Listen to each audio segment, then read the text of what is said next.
Olá! No programa de hoje, nós continuamos conversando com Márcio Alvarenga, que traz informações, histórias e passagens muito interessantes para compartilhar com todos nós.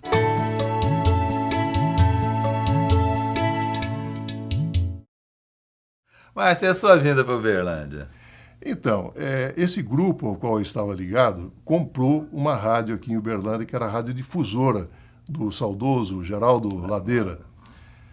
E aí, solteiro, eu tinha tido uma experiência lá na rádio, assumindo a direção comercial também, com muito sucesso. Então, acharam que eu era a pessoa ideal para vir dirigir a rádio.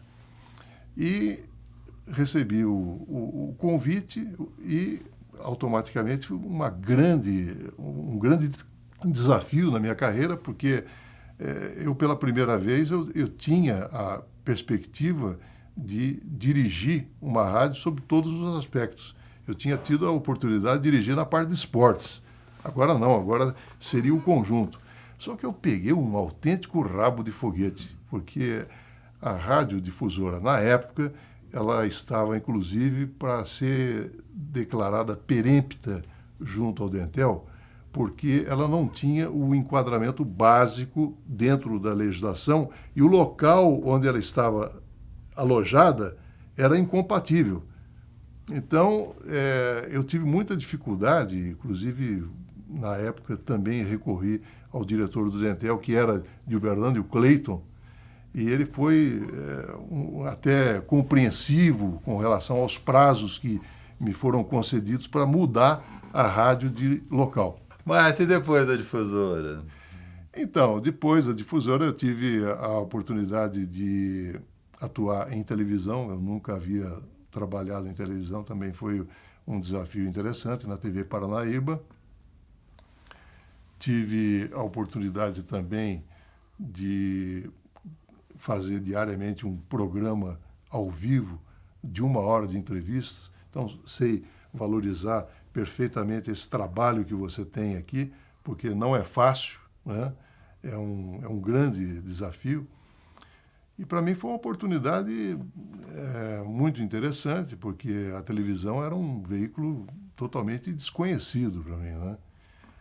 E ainda atuar ao vivo.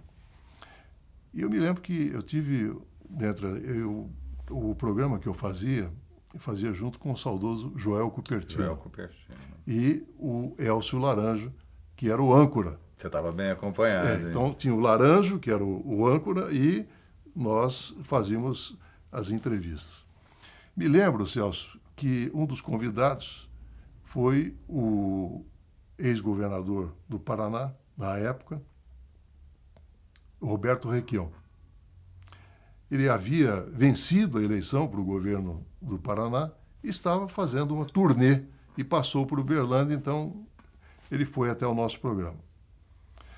O programa teve um momento assim de um acirramento inesperado. Foi quando eu dirigi a seguinte pergunta ao governador.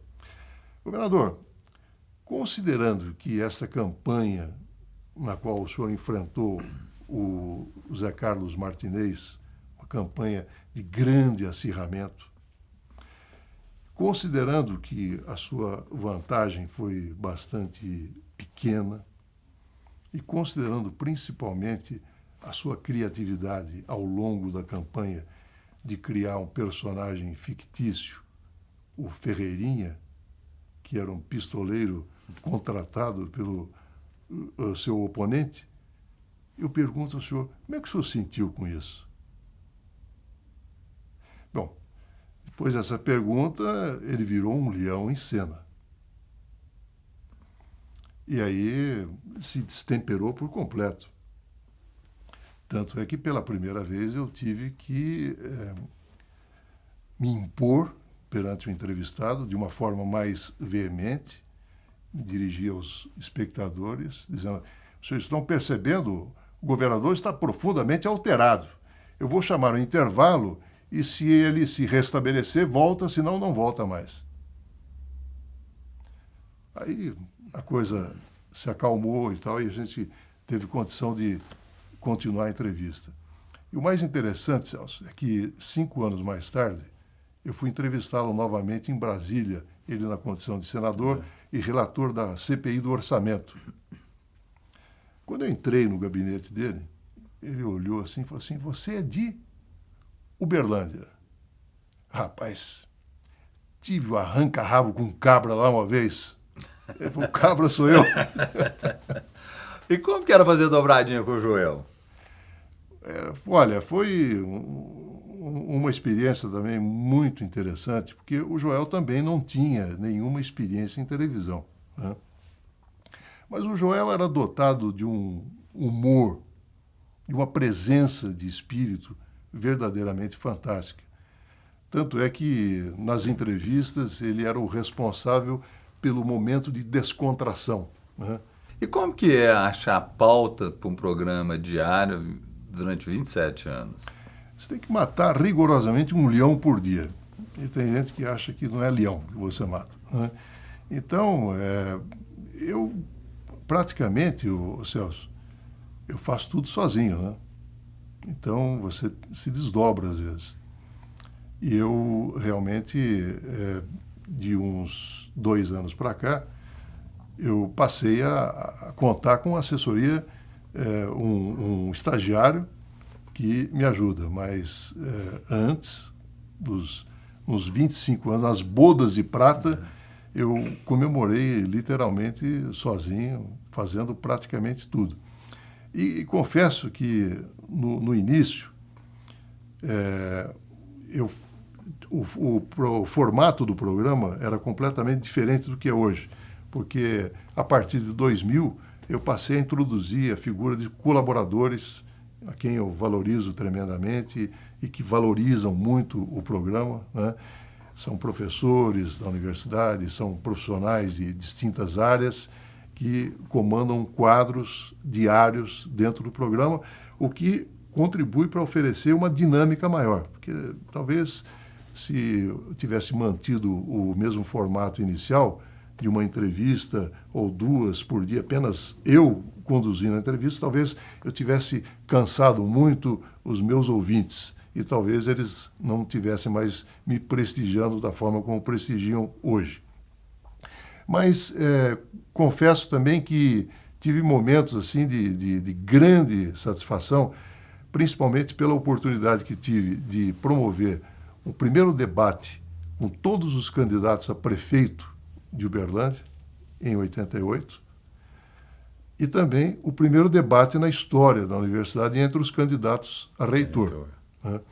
Então, o programa começou a marcar a época exatamente através dessas iniciativas. Mas, claro que todo programa é sempre especial, mas tem algum desses 27 anos assim que você elegeria para esse foi diferenciado? Bom, eu tive vários programas, né? Mas eu ficaria até em dúvida de eleger um ou outro. Mas confesso, particularmente, que um programa que fiz com Mário Lago foi profundamente marcante.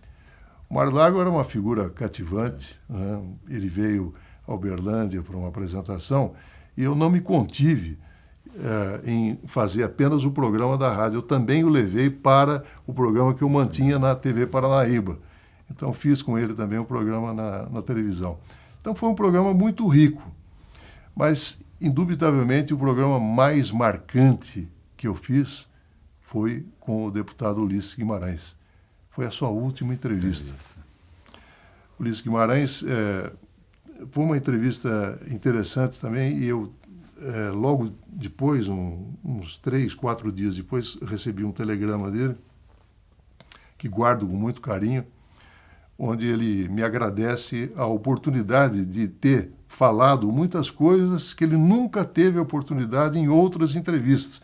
Porque eu resgatei momentos até da vivência política dele na cidade natal de Rio Claro, na condição de vereador. Então eu fui numa escala ascendente de vereador, deputado estadual, deputado federal, né, até presidente da Constituinte de 88.